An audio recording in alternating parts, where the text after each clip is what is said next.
Welcome to today's episode of Sassy Detectives. We're your hosts, Tori And Rae.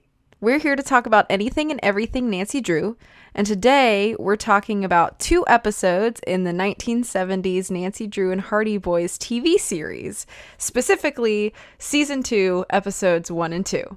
Roll the intro.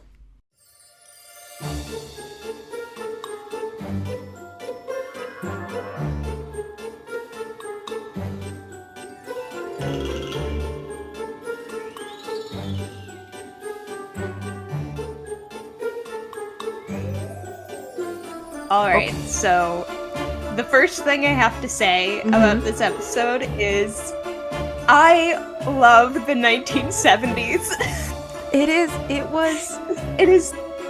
It's so distinct. There's like nothing here. quite like it. You know what I mean? Yeah, we've got the hair, the feather hair, bell bottoms, everything. The music. Oh boy, the music. Yeah. Thinking of the music. Take a shot every time Sean Cassidy sings in this episode. At your own risk, it might be dangerous. Because there's a lot of groovin' and schmoovin' that happens. Oh yeah, a lot of... It is so 1970s, and it is also so extremely campy. Like, I love this show. I love it. It's so great. So... From what so the title of these 2 episodes, it's like a part 1 and 2 of one mystery. So it's the Hardy Boys and Nancy Drew meet Dracula. And correct me if I'm wrong, but I believe that this is the first episode in the series where the Hardy Boys and Nancy Drew actually meet, correct? Yes, because they did not know each other. And there's actually a really funny scene about it, but we'll get to that when we actually get to that in the plot. Because it's funny. So shall we start with the beginning? Go through a basic plot overview, and we'll commentate as we go? We can take little turns and everything. So, Part 1 opens up with these dudes driving down a very dark road, and I forgot what they were talking about, but they were talking about something, and then they go to this dark, mysterious castle. And yes, it is in Transylvania, I think. But anyway, so they're going to this dark castle. And there's, then one of the guys decides to leave or something. And the other guy is like, hello, we are going to, I'm going to explore in the dark hallways and the caverns and stuff. And it's like, the spooky 70s music and, like, the dark hallways and everything. It's very 1970s. I will be saying that multiple times. That it's just very 70s. Yes. But then you see a hand come out and, like, grab him and, like, knock him out or something. And now he is on the ground as a shadow looms over. And so that is the beginning of the episode. And then, after all this darkness and it zooms out on this dark castle with spooky music, and then goes to, like, super happy French accordion music and Paris, which is the funniest switch of scenes, because it's so, like, dark and creepy, and then hello, we're now happy. And I loved it. It was great. And so then we see Frank and Joe, our wonderful 2 Hardy Boys. Yay. And they're at a morgue. Wonderful happy morgue in Paris, I guess. And wonderful like, happy morgue. Out. Yes, that's why we have happy accordion music.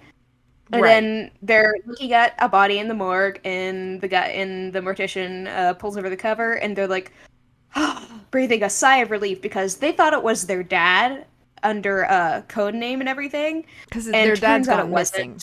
Yeah, their dad has gone missing, and so they're like, oh good, we don't. Good. This isn't our dad. We're fine. We just gotta find him because he was solving a case over here under the name Fredrickson. So we don't know who that is. Mm-hmm. So then they go, and they're like, well, what do we do now? Well, we go and see where Dad is. And I know he was talking about this other place. Where was? They were in Munich, right? Yeah, they end up in Munich at like the same hotel. Yeah, and they travel there with a little rock band kind of thing. And they're like, hey, that'd be a good cover for us. Hey, Joe, you sing. Show them you singing. And so first shot, Sean Cassidy sings for the first time. There's a lot of times where he's singing. There's a lot of singing. I mean, don't get me wrong. Yeah. Sean Cassidy, he was a fine singer. So it's like, it's not like it was bad, but it was just... Why? It's funny. It is so funny because there's a lot of moments in this episode where it's just somebody singing. And, yeah, it's funny. But, so anyway, they decide to go to the hotel room that their dad was supposed to be staying at this time. And so they, under the cover of the rock band. And so the rock band goes up with them and they're like, yeah, so we're going to be staying in this room. And the rock band, those guys are going to stay in the room next to us. And, so they're going to the hotel counter because they're like, yeah, we're Fredrickson reservation and stuff. And they're like, oh, sweet, cool. Well, we'll show you up to your room. We'll get you your bags and stuff. And so they take them upstairs, the bags, and they're like, well, did you ever see anybody with like a graying hair, a man in his 50s? And they're like, no, does not sound familiar. And so they're like, okay, cool, sweet. And then they decide, after their luggage is up there, they decide to go down and have some food in the little cafe diner thing in the restaurant. And meanwhile, a pretty girl walks in with a fashion sense like no other. Like, okay, I'll just say, 70s Nancy Drew has amazing taste in fashion. Yeah. Her interactive Nancy Drew, we'll just leave it at that. While we're talking about fashion, did you notice that like a lot of the like men's fashion in this show is actually like back in style now? Yeah, like a lot of retro fashions are coming back. I also want like, you know that, because there's this, when Nancy first walks into the hotel, she's wearing like this cute little cape kind of thing. Yeah.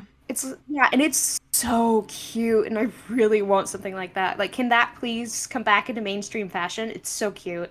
Yeah, I was watching this episode, and I was like, I honestly could see like a lot of these outfits being worn by like modern actors today. Like, sure, it's a little bit more extreme. Like, you know, the bell bottoms are like really wide cut at the bottom, and pants aren't quite that wide anymore. But a lot of the like tops and like how pieces were put together is really similar to how, especially the men's fashion, but I think some of the women's too, it feels like it's kind of trending back to that sort of look. Yeah, I want more of the fashion, just not the hair. Even though, I'm just gonna say this, it's kind of cursed, but it occurred to me on the way home today that my hairstyle currently right now is like a cross between all three of the protagonists in this episode. Which is like, I don't know if that's a good thing or a bad thing. But you look great.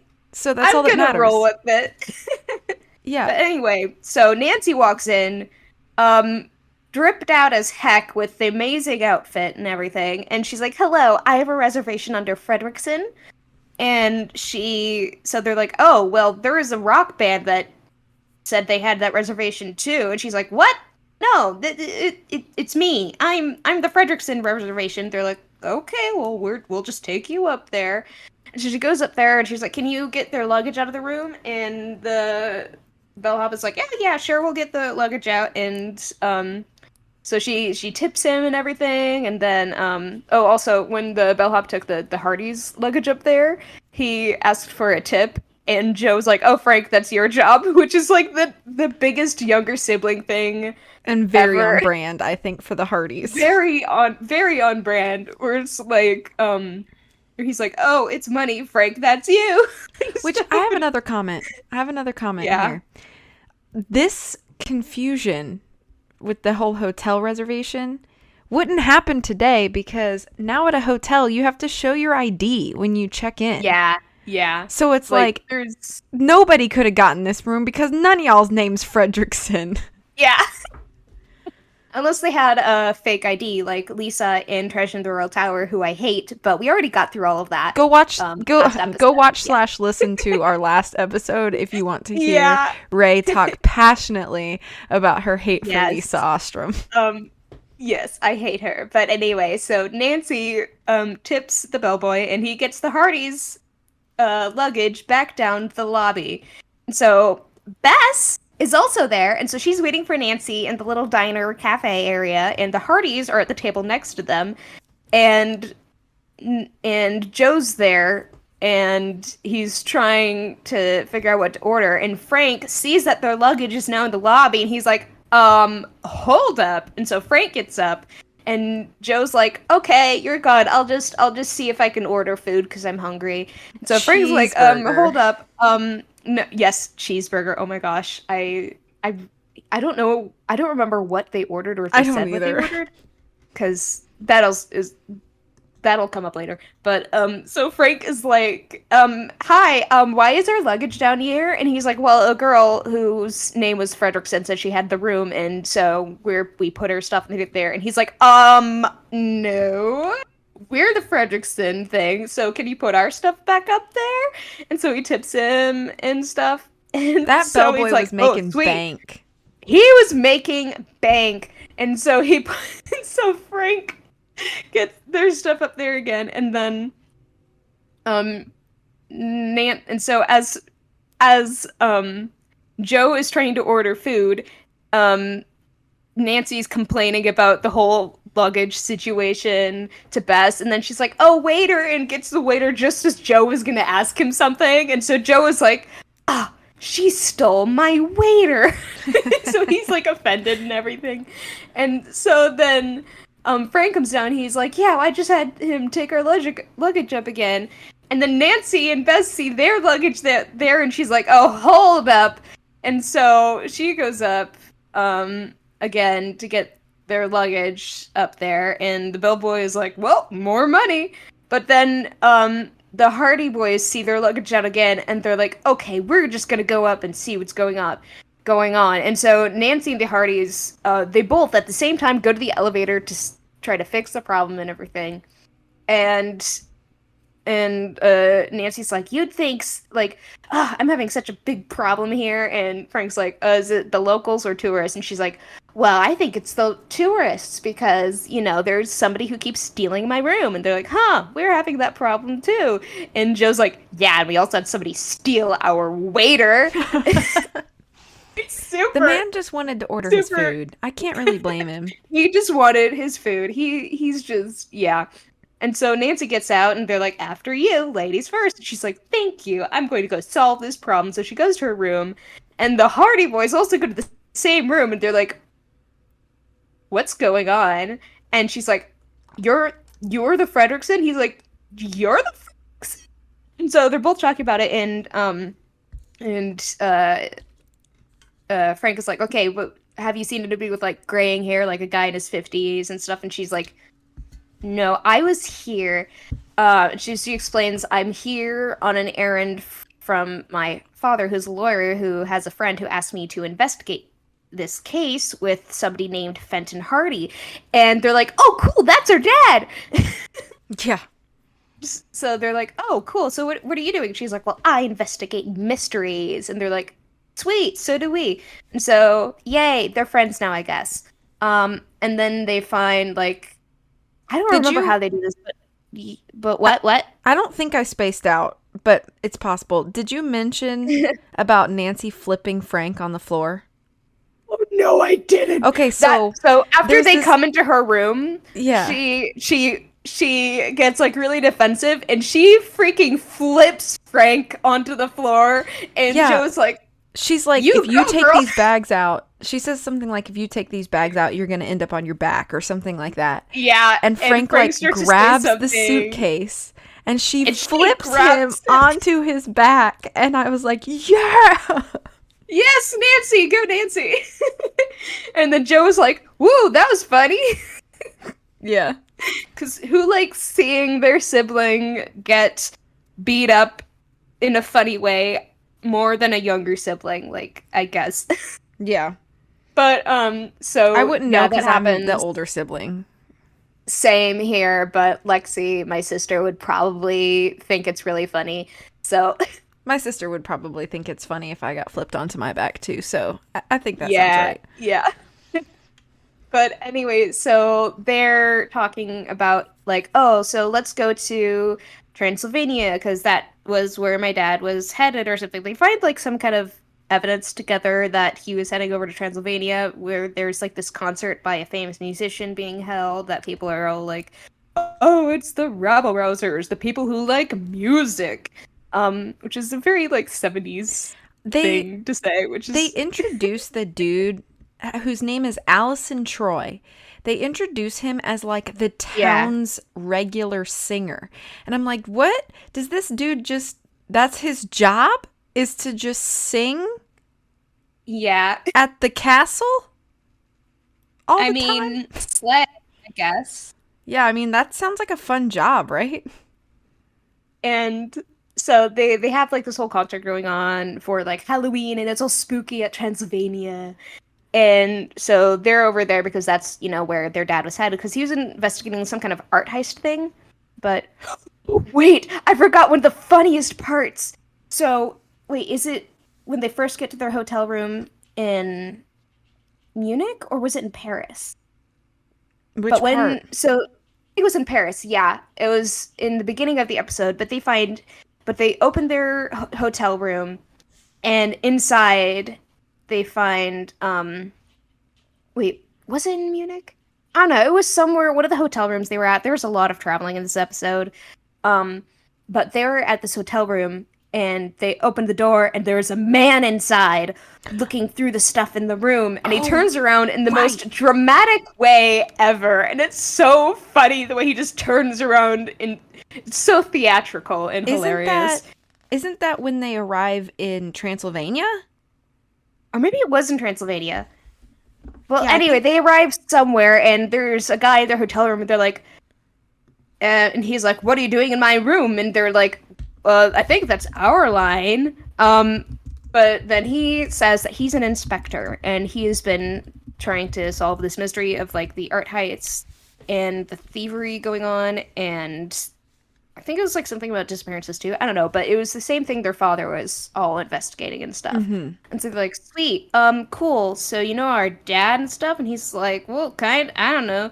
Yeah, I guess. I don't remember.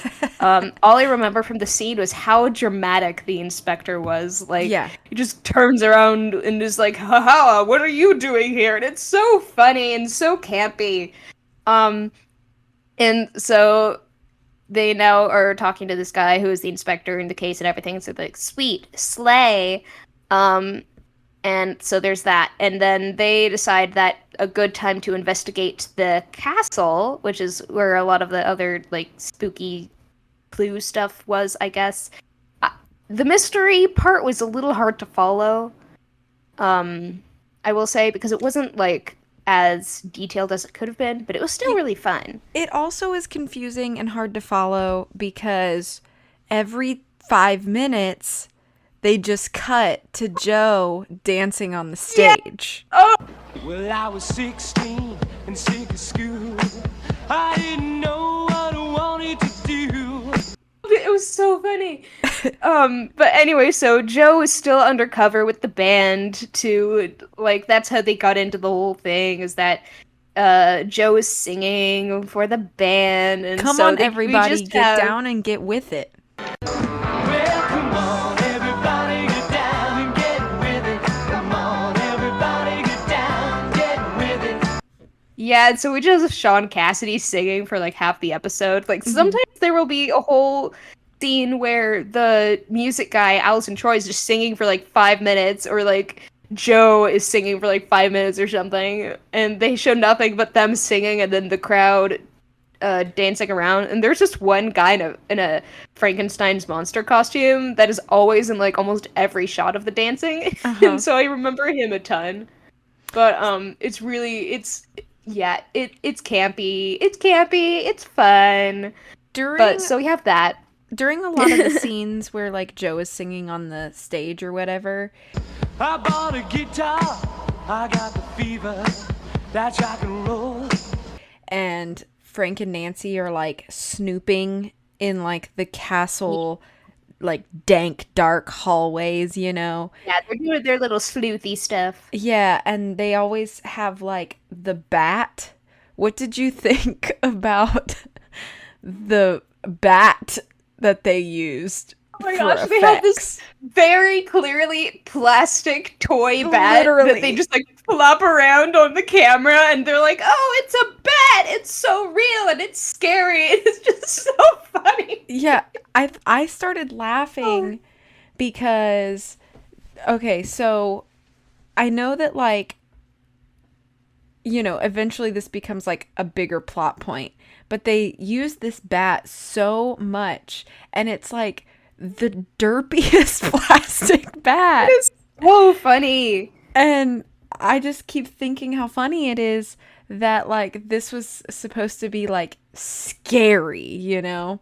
Yeah. So I don't know. I felt like I love low budget 70s TV shows it about definitely teen doesn't detectives. hold up in the same way if it was meant to be serious. You know what I mean? Yeah.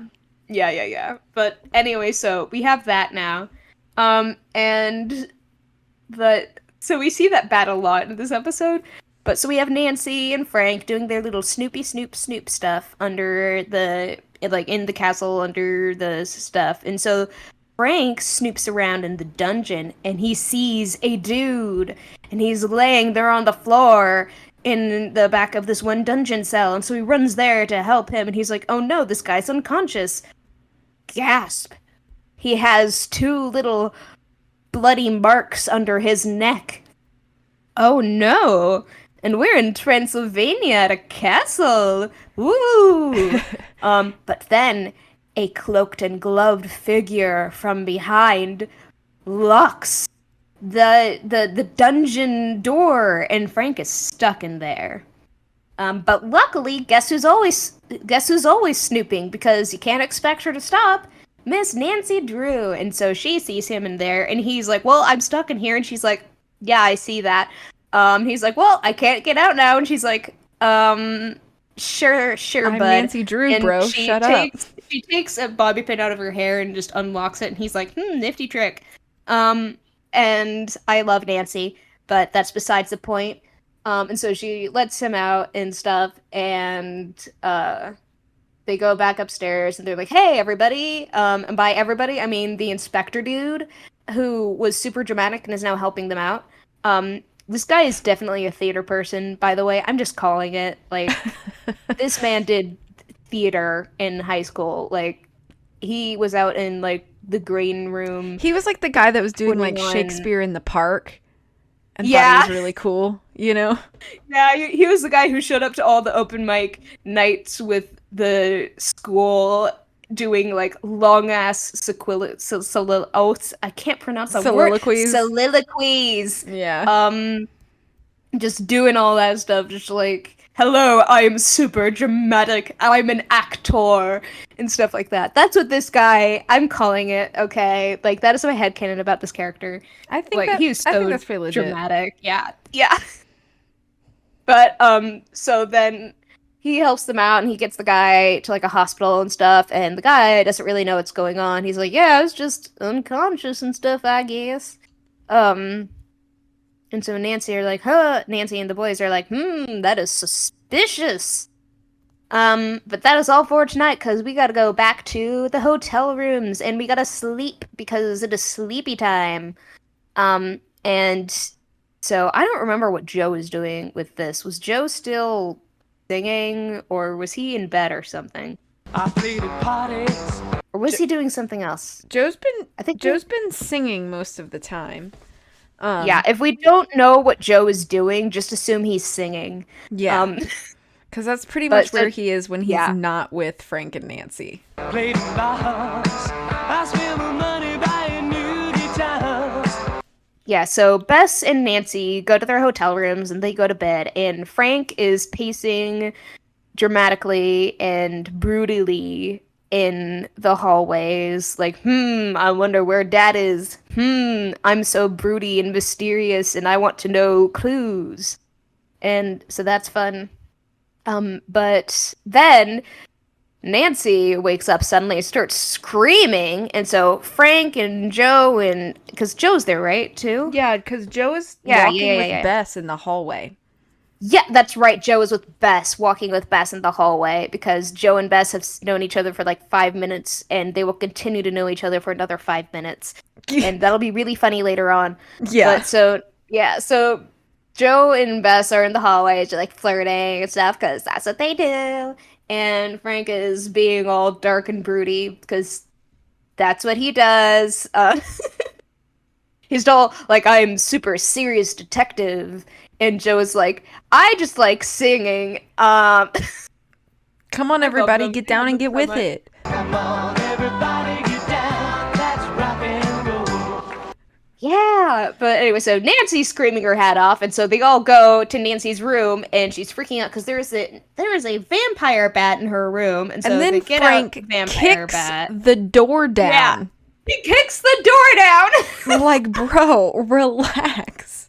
Oh, but so he Okay. kicks the door down. So I actually have a small issue with this part because Ooh. so Frank kicks the door down, right? And then Nancy, she's like screaming, freaking out, and then she runs over to Frank and she's like clinging to him and she's like, "Oh my god, Frank, it had fangs." And oh my god, like did we forget you just flipped this man on his back you 3 days ago? Yeah, like What? Who are you right now? Really, like, Who are you? That's my issue. I guess she is defenseless against a vampire bat because it doesn't have hands for her to grab and flip over. So I guess so. And I guess like Yeah. everybody has their fears. So I don't want to say like Nancy can't be afraid of things. But what is she expecting Frank to do it? Because don't they just like let the bat out or something? yeah, I Or, don't like, even know. I don't even know if they herd answer it? that question. Yeah. Yeah, but anyway, they were like, "How did the bat get in there? Oh no!" And so the next scene is like Frank and Joe wondering how the bat got in because they're like, "Is it like is how did it get in? Because like is that like the chimney or something?" And Joe was like, "Well, I think it's vampires and stuff." And Frank is like, "Joe, really? Are you kidding me?" And Nancy's like, "Oh, come on, that whole vampires aren't scene- real." That whole scene reminds me of the scene in Last Train to Blue Moon Canyon when Joe is like, "Do you get my drift?" And Frank was like, He's like, I have am lived with saddled." your drift for years. I am saddled with your Saddled drift. with your drift. I love it. And it also reminds me of in Midnight in Salem when Joe is like, "Oh yeah, we're getting our BuzzFeed Unsolved on. We're gonna hunt for ghosts. It's gonna be super spooky and super fun." And Frank is like, "Yippee! Ghosts aren't real." Yeah, so And it's very that is one dynamic that is, throughout all of the Hardy Boys stuff is Joe is like, "Ha ha! Yes, ghosts are so real," and Frank is like, "They are not. Sorry." yeah, I have to appreciate that, like, in every iteration of Hardy Boys in different media, they at least get the characterizations pretty correct in every iteration I've consumed, at least. They're great. I love the Hardy Boys. They're super fun. But anyway, so we have that. And they're like, "What's going on?" And so they tell they're suspicious to the inspector. And then, there's more music party things going on. More music party. And And so Joe's sneaking singing around. again. Take another shot because Sean Cassidy is singing again. I scream my heart out, but how I love it. That's rock and roll. He sings so much in this episode. The man's got talent, but sometimes it's like that's a lot of singing. It's giving the book The Lord of the Rings, where there's like a lot of singing. There's no it's just Tom specific Bombadil reason for like this. 4 pages just singing. Yeah. And Legolas is singing again. Oh, Sean Cassidy is singing again. It's like that. It's very, very fun. Like, do we have a specific plot needed reason for all of the singing? No, but it's there. And like, I have to give Sean Cassidy credit because like, you can tell dude's having a great time. He's shimmying those shoulders. He's shaking those hips. Yeah, he is grooving. Grooving. He's having fun. And like, there is a reason he had a music career because the man can sing. He can sing. Yeah, He's like, the heartthrob in the 70s, I guess, or one of the heartthrobs. I know, like, so many ladies who were alive in the 70s who were like, oh, I had a huge crush on Sean Cassidy, like, including my mother and her sisters. Yeah, I'm Like, pretty sure my so, mom. like, yeah. I'm pretty sure But, my like, mom had both a crush on Sean Cassidy and Parker Stevenson. So oh yeah, yeah. But it's like it's great. But so Joe's singing again. is this And Frank around? and Nancy Is are this doing around when the more. time where that random dude comes up to Frank um in the passageways and he's like, "Hey, your dad is alive, but he's in a coma," or something like that? I think that was later. But Okay. I think around this time is when we have the people in the town who are like, there is a vampire thing. It's an undead creature that's coming to murder everybody. And the inspector is like, Oh, right. no, no, no, no. That And is they're not like, what's happening. and then they're Shut like, "What up. should we do?" And the villagers are all like, "Burn the Get out. castle down." They burned the castle down. What? Get all the partying Halloween folk out of here. We don't want them here and stuff. And then the mayor and the inspector are like, well, let's just calm down, everybody. Let's just calm down. Why am I doing a southern accent? This is in Europe. Yeah, I don't know. Um. It's okay. I don't know what you were doing, but Anyway, it's fine. I don't know what I was doing. But so we have that, and then so Nancy and Frank are doing more investigating and stuff, and I think they decide to like. I think they go to a hotel room. I don't remember what it was, but Nancy and Frank together find some thieving equipment and stuff. Yeah, the little And briefcase that has like that tools little and stuff. briefcase that has like tools and stuff, and they're like, we found a clue. A very conveniently placed clue. So they're very suspicious of it, obviously, because it's Frank and Nancy, and they're both super smart. And guess where Joe is at this time? Singing. He's singing. Yeah, he is singing. He's grooving. He's doing his Yeah. thing. Yeah, and so Frank and Nancy go to tell the inspector this. And he's like, you didn't move it, did you? And they're like, no, we left it there because, it's conveniently placed. So obviously there was a reason it was there. And so he's like, okay, cool. I'll go check it out. And so he goes and does that. And then, yeah, Nancy and Frank, I think Nancy, Bess, and the Hardys are now like, there's like a time skip or something, and they're driving somewhere, I guess. I don't know. But they're talking about like the music and stuff, and Frank and Nancy are just like, well. And then Joe is like, oh, that's amazing social conversation right there. Yeah. They basically like rag on Yeah, Bess Nancy and and Joe are Frank. just like, you guys are so awkward and serious. And then Joe starts like saying something super flirty to Bess, and then they start like making out in the back seat after Yeah, I knowing each was other like- for like an equivalent of like 15 minutes. I watched that. I watched this and I was like, huh? What? When did this happen? Yeah. Why are you kissing each other? You Yeah, barely and know then- each other.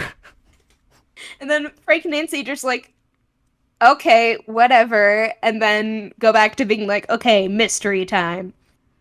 I think they're in the castle again, doing stuff, and then we got, what's his name? Allison something? Troy. Allison Troy. Allison Troy. He's doing his whole singing thing again. There's a big singing thing. Another scene with singing. That is becoming a tongue twister, I swear to God.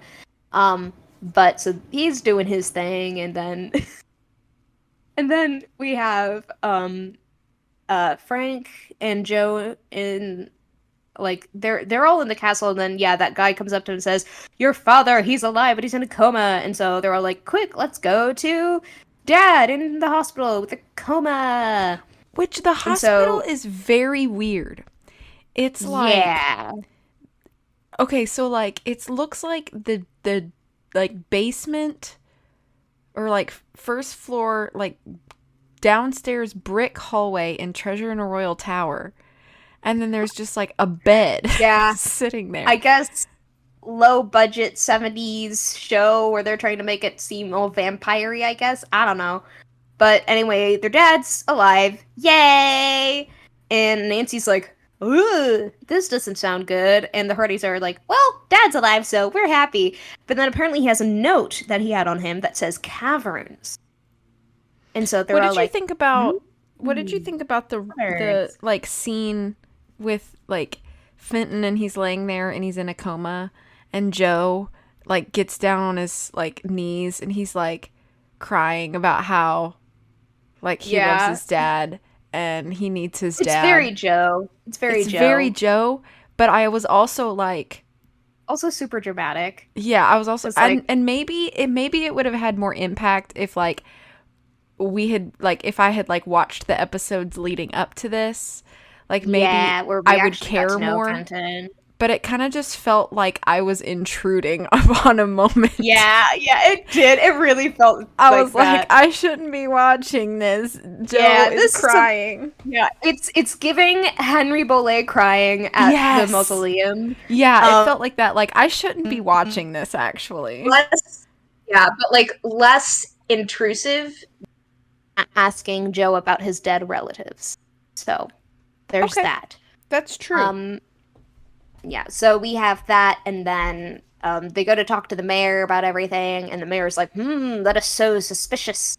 You guys go and do mystery stuff while I do mayor stuff. And Winky they're like, yeah, and so the mayor is like, everybody's saying it's like a vampire or something, and then Frank and Nancy are like, yeah, no, it's not, obviously. And he's like, sweet, ka-chow, I'll see you later, folks. Ka-chow. And so, ka-chow. And the way we spell ka-chow here on the chat is ka and chow as in like goodbye, you know? It's really funny. But anyway, so ka-chow, he says ka-chow, and they all skitty-addle. And so he gets all like mysterious and stuff and starts looking around suspiciously and stuff, and then goes and he like slinks back into his office. And he has like 4 locks on his door and on his windows and everything, and so he just locks everything. And then sits on his chair. Okay, so the maid comes in, and she tries to get in, and she calls for him, and she's like, oh no, Mr. Mayor, I can't hear you. You're not awake or something, and your door is locked. And so they're like, okay, that's sad. And so she gets Nancy Drew, the Hardy Boys, and the former theater kid inspector dude, and they all break into his room, and they find him slumped over, or like leaning back against his chair, unconscious.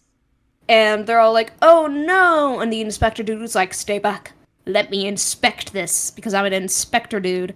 And so he does that, and he's like, oh no!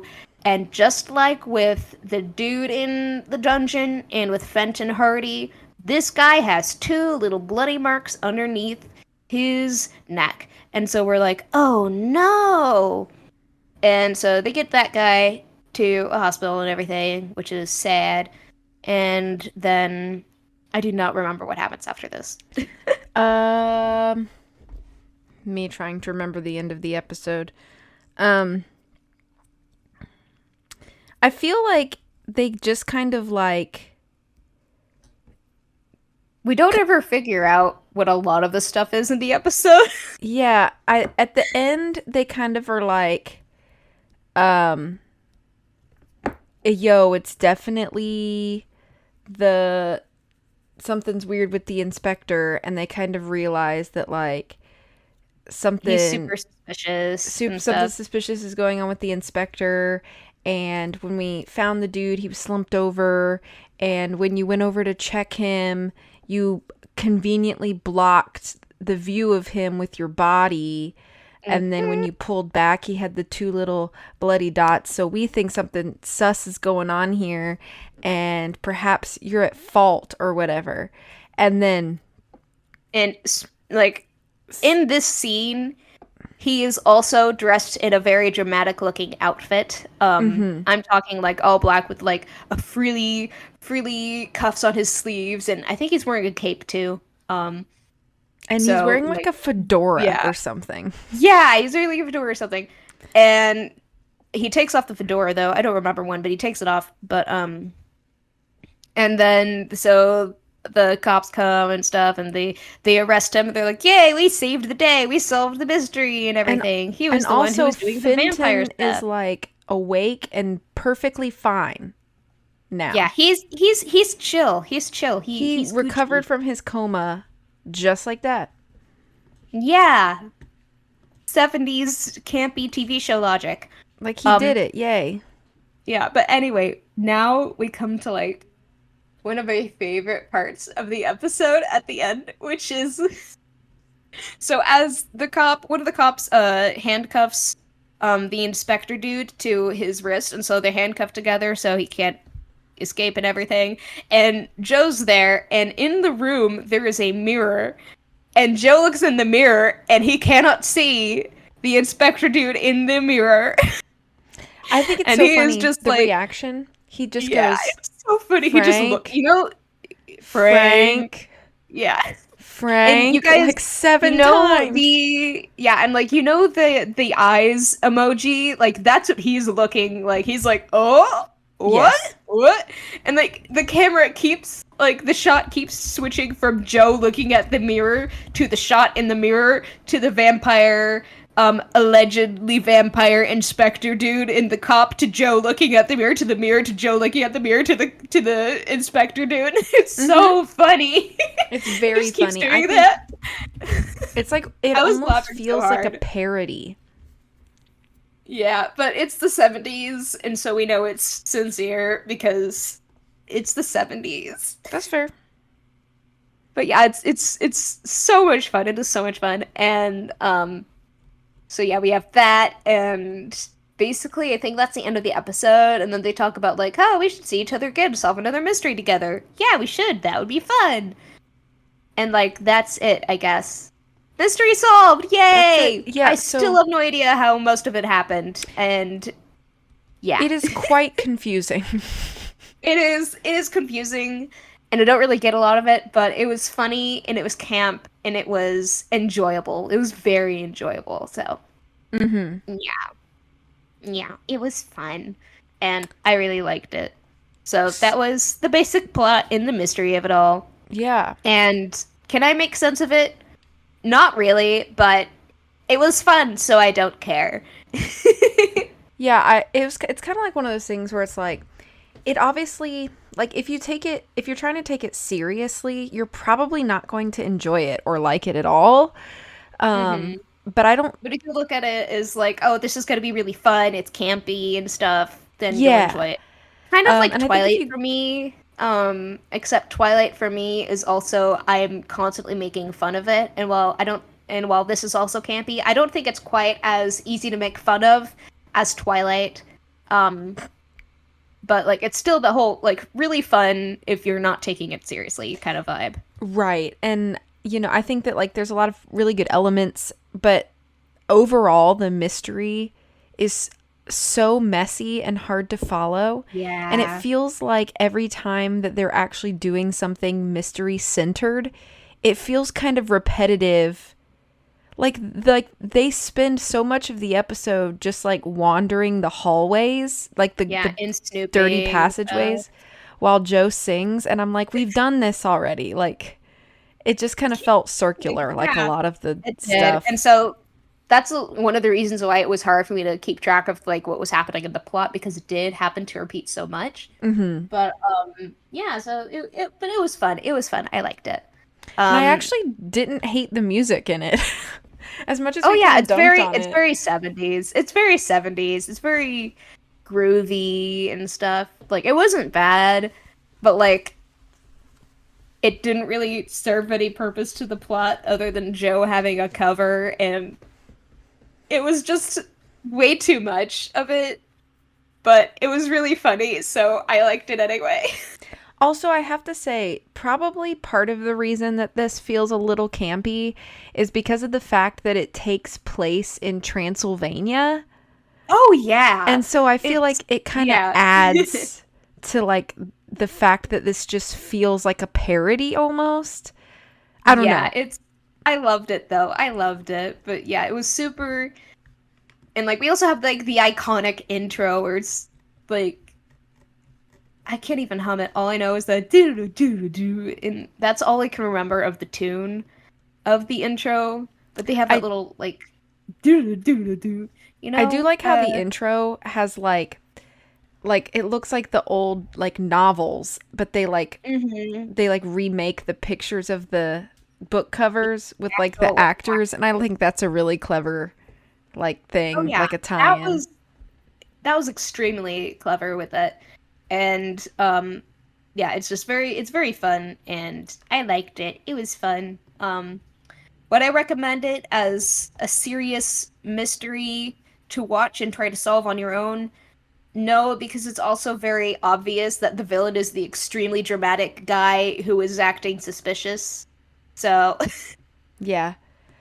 Also, what did it's very Bess do funny. while she was there? She flirted with Joe. Okay. Yeah. She got her little kiss. Congratulations, Bess. She got her little man. That's kind of just what Bess does anyway. She's just there to have fun in the mysteries and everything. Yeah. Another reference to Legend of the Crystal Skull, like in that game, she's like, Nancy, I am not doing any detective work. I am here to have fun. That's what I do. And then she ends up doing detective work, and she's like, how dare you, Nancy? So, like, that's just Bess's thing. She's not there for the mystery. She's always there just to have fun and to vibe. And Nancy, no matter where she goes, is always there for the mystery. Like, even if there's not a mystery, Nancy's gonna find something. And that is true for literally every adaptation of Nancy Drew. Like, no matter what's happening, like, in the books, the games, the movies, the TV shows, like, if there is not a mystery, Nancy's gonna find one. Like, or make one. Or make one! Yeah, she's gonna find one or make one. Same with the Hardy Boys, though, except it's less of a coincidence with them and more like, oh, we're here on a case. Like, they have, like, a specific thing where, like, they're always somewhere being told to investigate something with, like, their dad or something, and then Nancy just is either hired there or told to be there, or Nancy definitely has very like common trope. Yeah, she has like way more frequencies of like stumbling into something. Yeah, and I honestly loved it. It was a fun episode. Yeah. I'm kind of excited to watch more of the episodes. Me too, actually. I was gonna say that. Yeah, it's really fun. It's a fun show, and I watched this a lot when I was a kid. Like, it was on Netflix, and so I would watch this like every night. And after I would watch all of them, I would go back and watch them again because yeah, it was a fun show. I really liked it as a kid, and I still like it now because, it has the nostalgia factor, but it's also just enjoyable as something that's a little campy, not super serious, and you could just you can just Yeah, I think I remember watching bits and pieces of the show when I was younger, but I don't ever remember any like solid plots. I just remembered very distinctly like the depictions of Nancy, Frank, and Joe. Like just and like the actors playing them, like the characterizations. Yeah, and like the vibes and the aesthetics and stuff. I also remember this one scene in one of the Nancy centric episodes where Ned was there, and he looked like your stereotypical 70s dude. Like, when you look at old pictures of people from the 70s, he looks like that. Like, the glasses, the weird hair, the bell bottoms, the jean jacket and stuff. Like, that's what Ned looks like in the show. The stereotypical 70s dude. But, like, he was, like, carrying, like, a tire or a car part or something across something to, like, be in disguise and blend in with the crowd or something. I remember that. He's just casually carrying a tire? Yeah. Or, I don't know, he was carrying some large object. I was about to be like, okay, yo, bro, jacked. I mean, it's Ned, so. True. He is a football player, I suppose. Yeah, we love Ned on this podcast. We adore that guy. We are Ned stans. We are Ned stans. He deserves better than Nancy, by the way. I promise you, listeners, we will have a Ned-based episode. We will get to this. We will. And if it's not solely Ned-based, it will be heavily emphasized about Ned. Like, we're gonna get there, okay? But anyway, so that is the episode. So are we gonna do, like, a little bit of a rank? because Sure. I don't know how to rank this thing. I would say I'm going to give it 2 scales, okay? Okay. So if I were to rank this as like a serious piece of detective media, I would give it like a 3. Oh, I was gonna say same, because it's like, yeah, that's not gonna be very high for like a 3. Yeah, that's a 3. Like, please do not watch this and then try to compare it to something like Knives Out. Agatha Christie. I was gonna say like Agatha Christie's Poirot. Yeah, like, don't do that. It's an Agatha Christie adaptation. Like, This you is can't not go wrong Sherlock with Agatha Holmes. Christie. Yeah. Yeah, it's not something you could like go and be like, oh, I'm gonna solve it with clues and stuff. It's like, no, this is just, it is bonkers. It is wild, but it is fun. Yeah, so my Okay? second scale is in regards to like just enjoyment. This is Yeah. probably like an 8 for me. Oh my gosh, I was gonna say 8 too. So Okay, I twins. guess, yeah, twinsies, yay! But yeah, like a 3 if we're going the serious route, and 8 if we're going the it's enjoyable and fun route, because Yeah. it's really fun. It was fun to watch. It was fun to watch it, and also fun to laugh because it was really campy, and also Sean Cassidy will not stop singing. I love it though. Like, good for And you, buddy. I will say, there are quite a few episodes I remember from my childhood watching this where Sean Cassidy is singing again for no I'm apparent glad it's reason. a trend.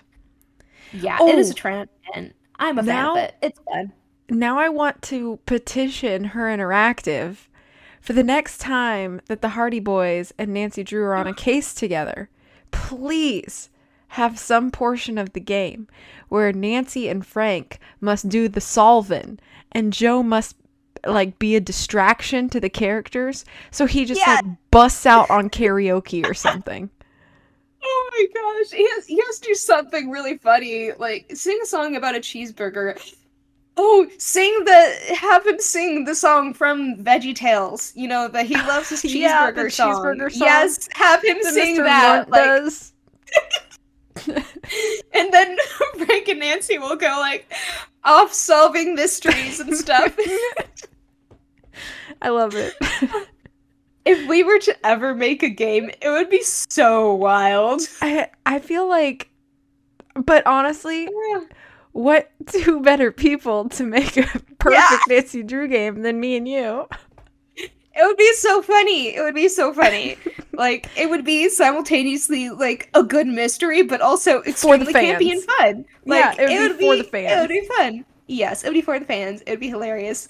We'd have to shoehorn Nancy asking somebody about their dead relative in there as well. Like, I mean, of course, we have to be consistent get with Nancy's Joe. character.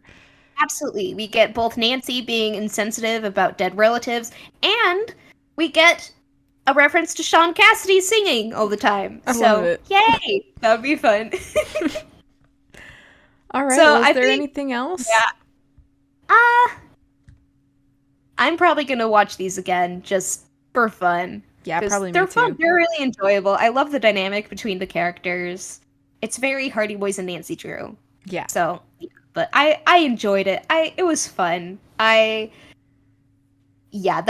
all I have to say. It was fun. It was fun. I agree. So All right. I guess now we get to close out the episode. Yeah, so guys, thank you so much for listening. Make sure that you are following us on Instagram. We have some episode ideas coming up in the next few months where we will probably need your engagement. So if you want to be included in small ways in the episodes, make sure you're following us on Instagram specifically. But we also have a Tumblr if you are part of the Tumblr Clue Crew, which is its own beast. Oh yes. Please follow us there as well. At And Sassy also Detectives subscribe Podcast. and subscribe to us on YouTube. Yeah, and if you're follow us listening on Spotify, we also do these in video form on YouTube. If you're watching this on YouTube, we also do this in audio form only on Spotify. So follow us in both places. Really just follow us everywhere so that we can build our support. But we really appreciate everybody who has been listening. And we will see you in 2 weeks. Please take care of yourselves, and we'll see you very soon.